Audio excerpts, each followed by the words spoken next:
사도행전 5장 1절에서 6절까지의 말씀을 우리 함께 봉독하도록 하겠습니다. 아나니아라 하는 사람이 그의 아내 삽비라와 더불어 소유를 팔아 그 값에서 얼마를 감춤해 그 아내도 알더라.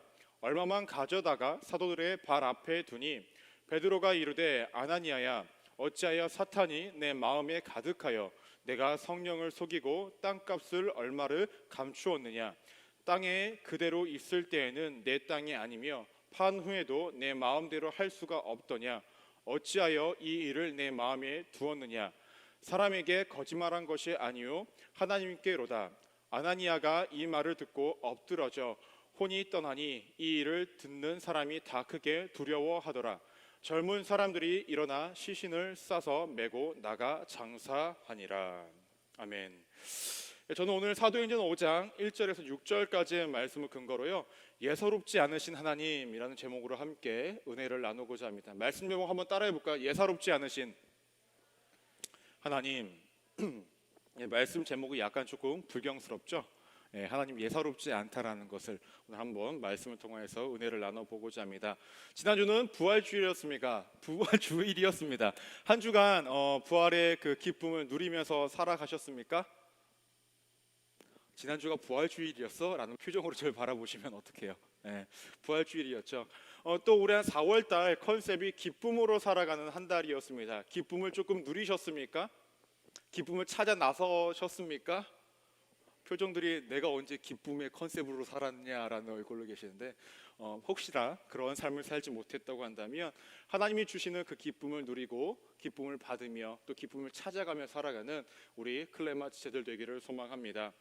기억이 나실지 모르겠어요. 오늘 사도행전 5장에 대해서 함께 말씀을 나눌 건데요, 그 전에 3장과 4장에 대해서 우리가 함께 말씀을 나눈 적이 있었습니다. 그때가 언제냐면 제가 이 자리에 없었을 때에, 저보다는 조금 등치가 있으시고 눈이 조금 더 작으신 김명희 목사님이 오셔서 그때 말씀을 함께 나눠주셨죠. 저는 그 말씀을 아직도 기억해요. 김인호 목사님이 옛날에 고기 잘 사줬다, 그렇죠? 그리고 고기를 사주는 것뿐만 아니라 고기를 직접 구워주기까지 했다. 그러한 사랑을 실천해라 라고 말씀하셨던 걸로 기억을 하는데, 맞습니까? 네, 이제 기억나시죠? 그 뒤에 설교 내용은 기억이 하나도 안 나. 하지만 고기 얘기는 생각이 나실 거예요.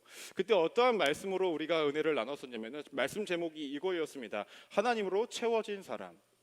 당시에는 40년 동안 걷지 못하는 사람이 있었는데, 어느 날 베드로와 요한이 항상 건너 다녔던 그 길에 그 사람이 다르게 보였다라는 거예요. 그전에는 그냥 구걸하는 사람 정도로 봤다고 한다면, 이제는 그 사람이 구원받아야 할 사람으로 보이기 시작해서 그 사람에게 구원을 선포하고 그 사람이 걷게 만들어줍니다. 베드로와 요한과 그 사도들이 왜 이렇게 다른 관점을 가질 수 있었을까? 그들이 안에는 성령의 체험을 통해서 하나님으로 채워진 인생을 살았기 때문에 전과는 다른 관점으로 살아갈 수 있었다라고 함께 말씀을 나눴었습니다. 더 나아가서 그들이 다른 관점으로 그들이 세상을 바라볼 수 있었던 것은 그들 안에 기본적으로 회개의 삶이 따랐기 때문에 다른 관점으로 세상을 또한 사람을 바라볼 수 있었던 것이고, 회개를 기반으로 살아가다 보니 그들의 삶 가운데 새로운 것들을 만들어가는 일상이 연속되어진다 할지라도 다툼과 분쟁이 있었던 것이 아니라 합력하여서 선을 이뤘던 모습이 있었다라고 말씀을 나눴었습니다. 물론 기억에 나지 않을 거예요. 저도 기억이 나지 않아서 유튜브를 찾아봤었습니다. 네, 좋습니다. 연이어서 오늘 사도행전 5장에 대해서 함께 말씀을 나누고자 합니다. 오늘 말씀 제목이 아까 말씀드린 것처럼 조금 불경스러운 느낌이 있지만은, 오늘 말씀을 함께 나눠보시면은 정말로 하나님이 예사롭지 않다라는 것을 우리가 조금은 느낄 수 있을 거예요. 사도행전 5장은요, 세 개의 어떤 이야기로, 스토리로 전개가 되어집니다. 첫 번째로는 아나니아와 삽비라, 우리가 함께 읽은 본문의 내용이 주를 이루는 것이 첫 번째 내용입니다. 두 번째 내용은 무엇이냐면요, 예수님의 제자들인 그 사도들이 예수님을 전하고 병든 자들을 고치고 그 다음에 귀신 들린 자를 내쫓고, 이러한 사역들을 연속적으로 계속하다 보니까 이것을 만족스럽지 여기지 않았던 사람들, 그것을 불만족스럽게 여겼던 사람들이 이 사도들을 감옥에 가두는 일이 발생이 되어집니다. 근데 감옥에 가둔 걸로 끝나는 것이 아니라 하나님이 감옥문을 여셔요. 그리고 사도들이 다시금 그 감옥에서 나와서 복음을 전하는 모습이 두 번째 스토리에 있습니다. 마지막으로 세 번째 스토리에는 뭐가 있냐면 가말리엘이라는 사람이 등장을 해요. 이 가말리엘이라는 사람이 등장을 해서 사도들을 감옥에 들어가는 것을 막는 사건이 일어납니다. 여튼 이 세 가지 이야기를 통해서 각 사건 가운데에 예사롭지 않은 하나님의 모습을 한번 이 시간 나눠 보고자 합니다. 첫 번째로 하나님이 그 아나니아와 삽비라를 통하여서 어떠한 예사롭지 않은 모습이 있었냐면요, 말씀을 한번 첫 번째 대지를 한번 띄워주시겠어요? 네, 첫째로 어떠한 예사롭지 않은 모습이 있으셨냐면 첫 번째로 말씀 이걸로 열어주지 마시고요, 첫 번째 대지를 한번 열어주세요. 네, 첫째, 네, 좋습니다.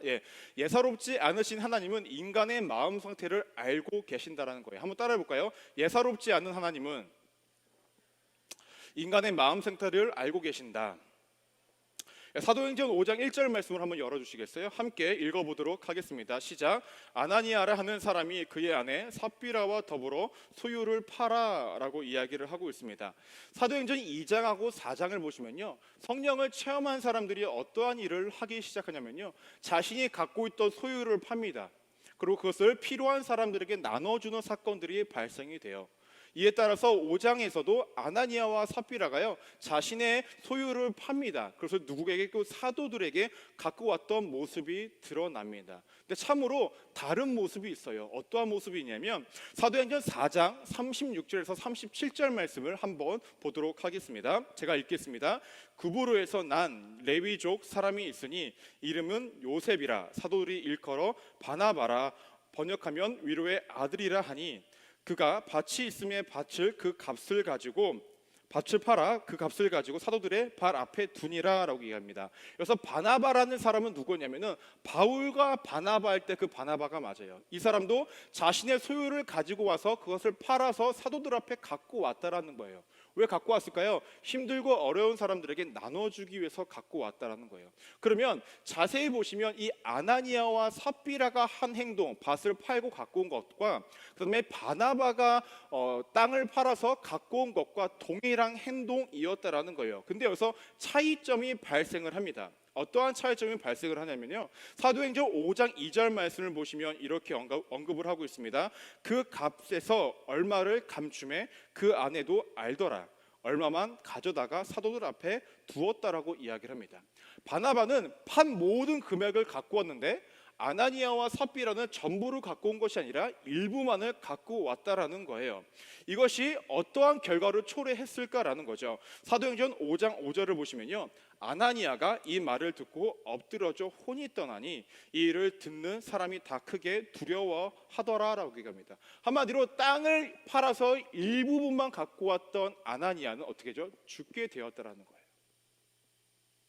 그 후에는 자신의 남편이 집에 돌아오지 않는 것에 따라서 그의 아내인 삽비라가 베드로 앞에 나타납니다. 그리고 내 남편 어디 있습니까? 라고 물어보는데 그때 베드로가 삽비라에게도 물어봅니다.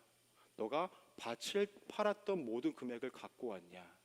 라고 물어봤을 때 그 여인도 다 갖고 왔다고 거짓말을 합니다. 이에 따라 이 여인도 죽게 되었다라는 거죠. 이렇게만 본다면 밭을 팔아서 다 돈을 갖고 왔던 사람들에게 나누어 주기 원했던 바나바는 사람들에게 공로를 인정받고 살게 되었습니다. 이와 반대로 아나니아와 삽비라는 어떻게 됐습니까?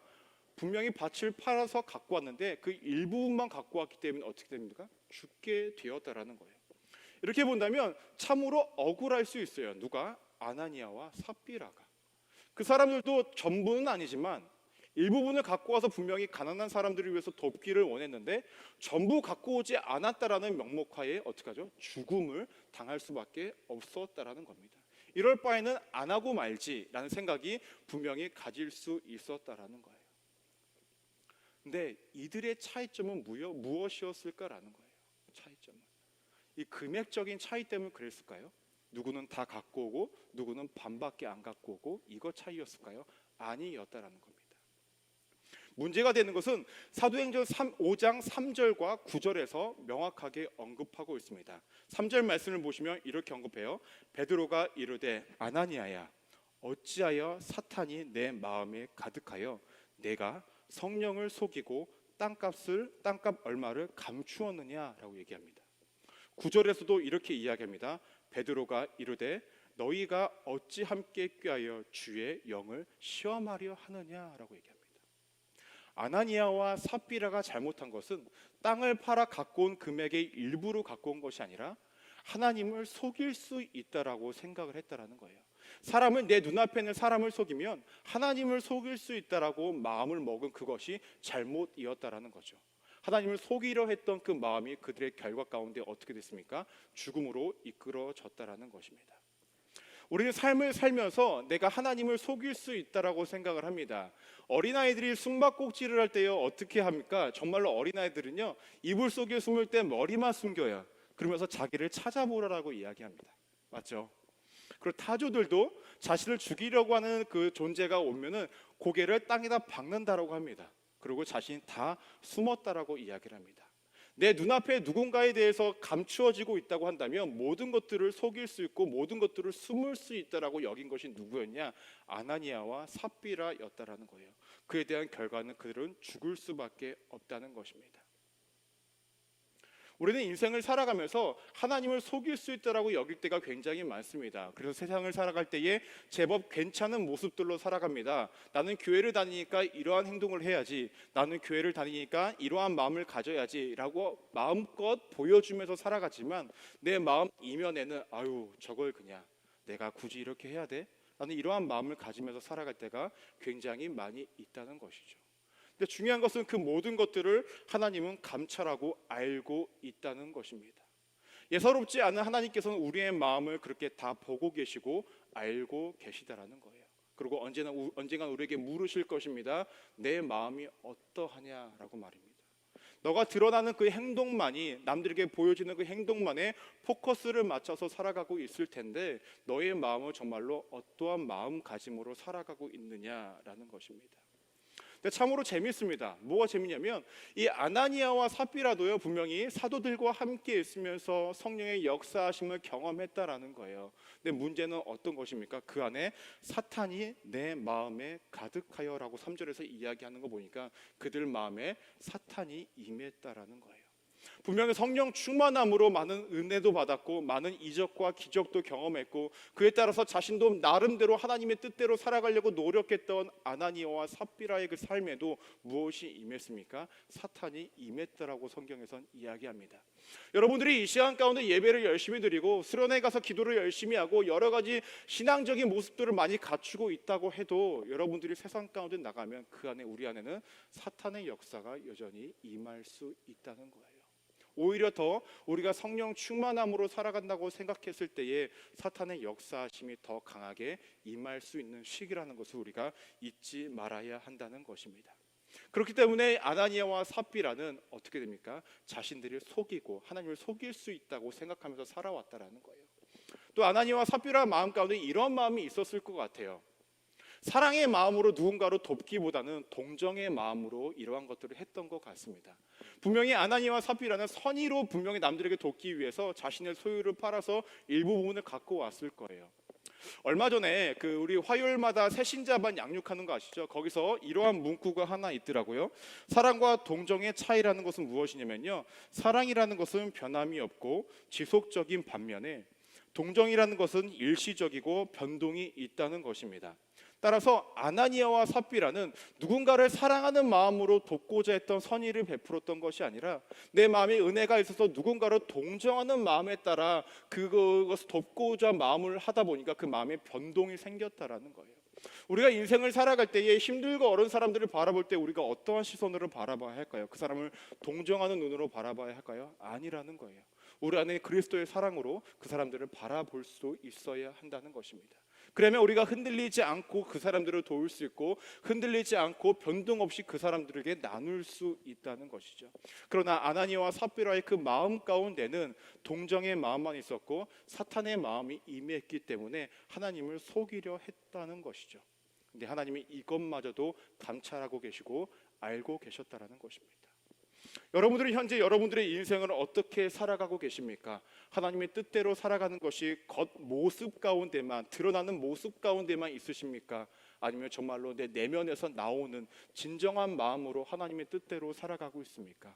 때로는 내가 누군가를 돕기는 하지만 나의 어떠한 사회적인 어떠한 간판과 나의 사회적인 보여지는 모습들을 위해서 어쩔 수 없이 하고 있습니까? 그거 하나님이 기뻐받지 않으신다라는 거예요. 인생을 살아갈 때 옆 사람을 바라볼 때에 동정하는 눈으로 바라보지 마시고 사랑의 눈으로 바라보시기 바랍니다. 그것이 하나님께서 우리에게 원하시는 그 사랑의 마음이고 우리가 이 땅 가운데 살아가는 인생의 목표점이 되어져야 한다는 것입니다. 꼭 예사롭지 않은 하나님께서 우리의 마음을 감찰하신다는 것을 기억하면서 살아가시는 우리 클레마치들 되시기를 주님의 이름으로 축원합니다. 두 번째 사건을 통해서 하나님의 예사롭지 않은 모습이 어떠한 것이 있었냐면요, 인간의 생각에 구애받지 않으신다는 것을 우리가 알 수가 있습니다. 아나니아와 삽비라 이 사건을 통하여서 사람들이 많이 두려움을 갖게 되었어요. 그러나 이 많은 사람들이 자신들의 병을 고침받기 위해서 또 귀신 들린 사람들이 사도들에게 나아옵니다. 그리고 실제로 병 고침을 받습니다. 그리고 실제로 또 귀신도 떠나가는 사건들이 발생이 되어집니다. 이러한 일들이 계속적으로 일어나다 보니까 이것을 굉장히 불편하게 여겼던 사람들이 있었어요. 누구였냐? 당시의 종교 지도자들, 또한 이스라엘 백성들의 정치적 상류층 사람들이 굉장히 불편하게 여겼습니다. 왜냐하면 당시에 이스라엘 사람들의 위에 통치하고 있던 나라가 있었는데 그 나라는 로마였습니다. 로마에는 신이 오로지 하나입니다. 로마 황제입니다. 그런데 이 사도들이 섬기고 있고 믿고 있는 신은 누구였습니까? 예수 그리스도였기 때문에 이 당시의 유대인들 가운데서는 이 예수 그리스도를 믿는 것 자체를 굉장히 반대했었고 굉장히 핍박하는 상황 가운데서 많은 사람들이 이 제자들을 따르는 것 자체가 못마땅하게 여겼습니다. 때문에 어떠한 일이 발생이 되냐면 이들을 감옥 속에 넣어버렸다는 거예요. 그러면 이 사람들이 감옥 속에 들어가게 되면 누가 실망을 할까요? 병고침 받고 싶은 사람들이 실망을 합니다. 귀신 들려서 가족들이 데리고 왔던 사람들이 실망을 해요. 왜냐? 더 이상은 병고침을 받을 수 없고 더 이상은 귀신 내쫓임을 당할 수 없기 때문에 그러했다라는 거예요. 또 한편으로 그 사람들 마음 가운데는 어떠한 생각이 들었을까요? 사람 병을 고치면 뭐해? 귀신을 내쫓으면 뭐해? 자신들 몸 하나 케어하지 못하는 사람들인데 라는 생각을 분명히 했을 것입니다. 이러한 상황 가운데서 하나님이 어떠한 방법을 일으키시냐면요, 사도행전 5장 18절에서 20절 말씀을 보시면 이렇게 언급을 합니다. 사도들을 잡아다가 옥에 가두었더니 주의 사자가 밤에 옥문을 열고 끌어내어 이르되 가서 성전에 서서 이 생명의 말씀을 백성에게 말하라 하매라고 얘기합니다. 감옥에 갇힌 사도들을 어떻게 합니까? 주의 사자가 나타나서 감옥의 문을 열어버립니다. 그리고 그들이 다시금 나와서 다시금 복음을 전할 수 있게끔 만들어 주셨다라는 거예요. 대부분의 사람들은 병고침, 귀신을 내쫓임을 당하는 것들을 포기하고 있었을 것입니다. 다시금 그러한 일들이 사도들이 감옥에 잡혔기 때문에 일어날 수 없을 거라고 생각을 했어요. 그러나 하나님께서는 그들의 생각은 중요치 않으셨고 하나님의 뜻대로 어떻게 합니까? 이 사도들을 감옥에서 끄집어 내십니다. 그리고 다시금 그 사역을 감당하게 하셨다라는 거예요. 이것이 하나님의 방법이었다는 것입니다. 우리의 생각은요, 우리의 틀 안에 갇힌 사고 안에서 하나님을 바라봅니다. 그래서 당시에 병고침을 원했던 사람들이 이제는 모든 것들이 불가능하다고 여겼을 때에 하나님께서 다시금 사도들을 그 눈앞에 보여주셨듯이 우리의 삶도 그렇게 인도하시기를 원하신다라는 거예요. 여러분들의 사고로 하나님을 바라보지 마십시오. 여러분의 생각으로 하나님을 바라보지 마시고 하나님을 판단하시지 마시기 바랍니다. 하나님은 우리의 생각과 우리의 어떤 뜻과 내가 경험한 것 그 이상의 모습으로 우리 안에 큰 역사하심을 드러내시길 원하고 우리가 알 수도 없는 방법으로 우리의 삶 가운데 큰 은혜와 큰 이적과 기적을 나타내신다라는 거예요. 사도들이 감옥에서 아무도 걸리지 않고 나올 수 있었듯이 말입니다. 근데 전 이 모습보다 더 대단하다고 느껴지는 게 무엇인지 아십니까? 사도들의 태도입니다.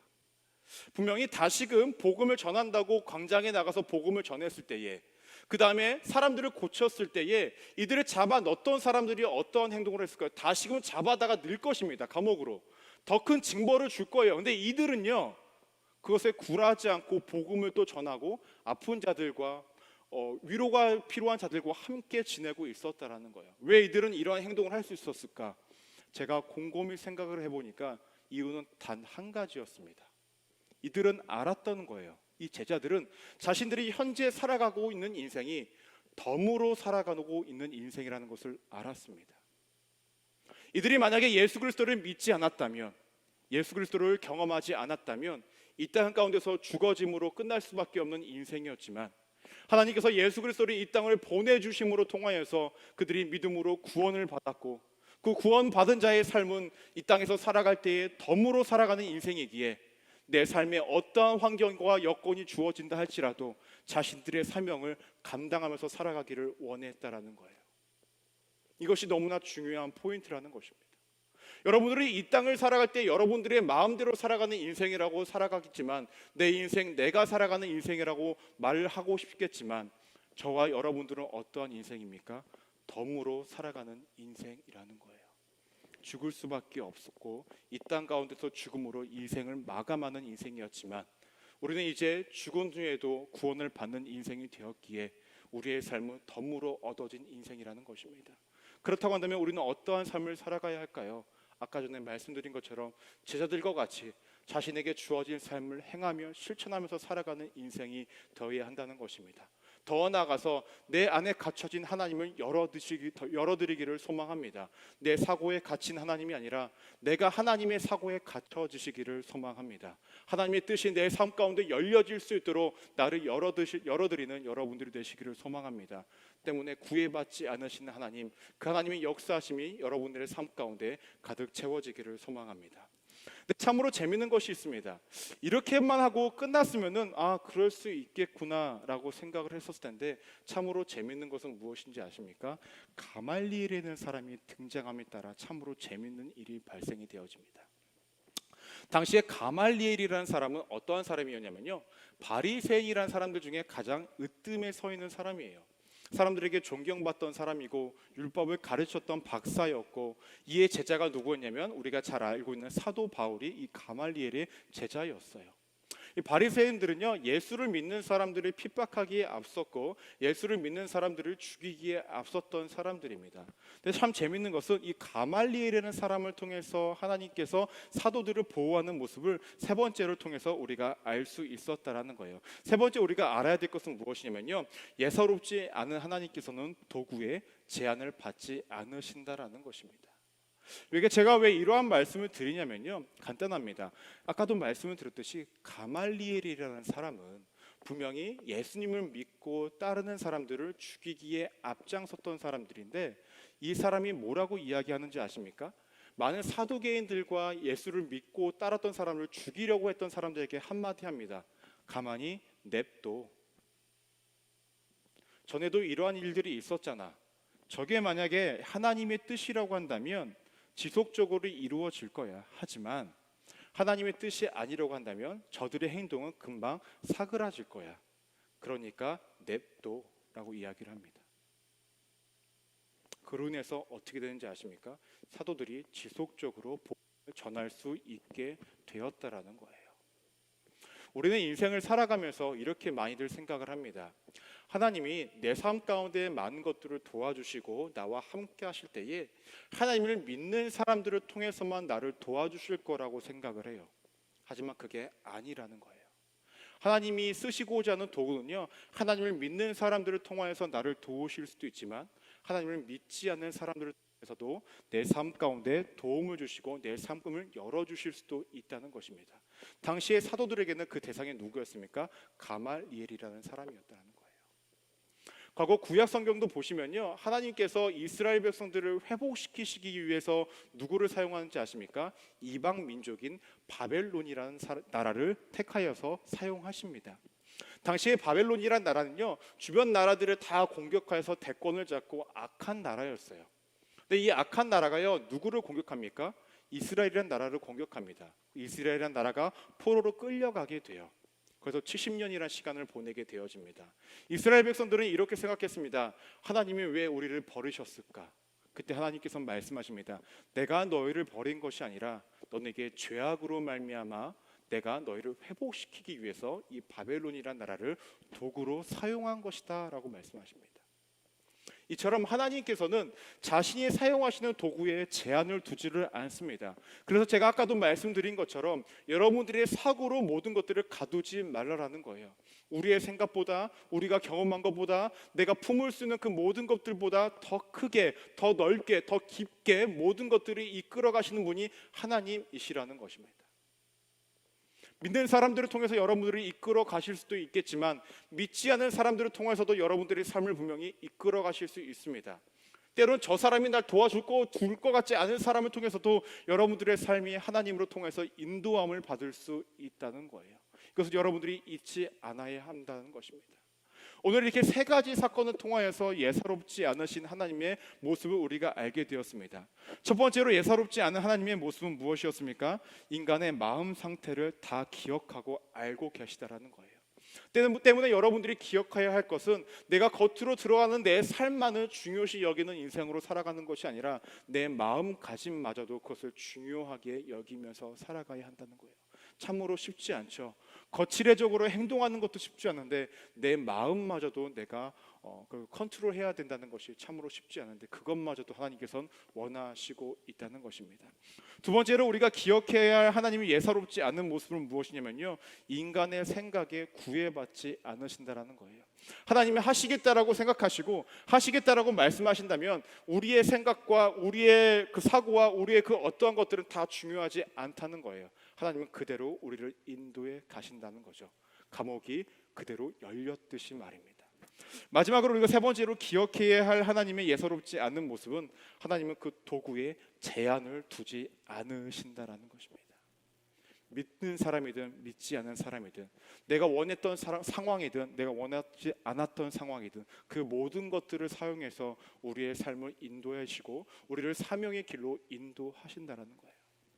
매일의 삶을 여러분들은 어떻게 살아가기를 소망하십니까? 하나님의 뜻 가운데에 하나님을 바라보며 살아가기를 소망하십니까? 그렇다고 한다면 기억하십시오. 예사롭지 않으시는 그 하나님은 내 마음을 알고 계신다라는 것, 또 내 생각을 훨씬 뛰어넘으신다라는 것, 내 삶을 인도하실 때에 하나님의 도구는 이 세상 모든 것들이 될 수 있다라는 것, 그로 인해서 내 삶은 언젠가는 하나님의 뜻대로 인도함을 받을 것이고 반드시 그 하나님의 뜻대로 내가 사라질 수 있다는 것을 기억하시면서 살아가시는 우리 클레마 지체들이 되시기를 소망합니다. 또한 이 믿음 붙잡으면서 살아갈 때에 매일의 삶이 주님과 동행하는 인생이 되어지기를 소망합니다. 이 마음을 가지고 살아가셔서 하나님의 예사롭지 않은 그 모습을 경험하는 우리 클레마 지체들 되기를 주님의 이름으로 축원합니다. 기도하시겠습니다. 하나님, 우리는 하나님을 안다고 생각을 합니다. 또 알고 있다고 여기며 나아갑니다. 하지만 정작 내 삶을 되돌아보고 내 삶을 앞으로 기대하면 나는 하나님을 알 수 없음을 고백합니다. 예사롭지 그 않으신 그 하나님의 모습이 내 삶 가운데에 강하게 임하여 주옵소서. 내 생각을 넘으시고 나의 관점과 나의 경험과 나의 지식과 지혜를 넘어서시는 그 하나님의 은혜가 우리의 삶 가운데 임하여 지게 하여 주옵소서. 그 전에 내 마음을 잘 간직하기를 소망합니다. 내 마음도 아시고 내 품은 생각도 아시는 그 하나님에 대한 그 인지가 우리의 삶 가운데 있게 하여 주셔서 우리의 마음으로 품는 것과 행하는 모든 것들이 하나님의 뜻 안에, 하나님의 말씀 안에, 하나님과 동행하는 삶 가운데 있게 하여 주옵소서. 하나님, 우리는 부족합니다. 우리는 모자랍니다. 항상 우리는 내 생각에 하나님을 가두려고 합니다. 이러한 오만과 교만을 버리게 하여 주시고 덤으로 살아가는 인생임을 기억하며 항상 주의 뜻 안에 거하는 우리 클레마 될 수 있도록 함께하여 주옵소서. 함께 하심을 믿으며 살아계신 예수 그리스도 이름으로 간절히 기도하옵나이다. 아멘.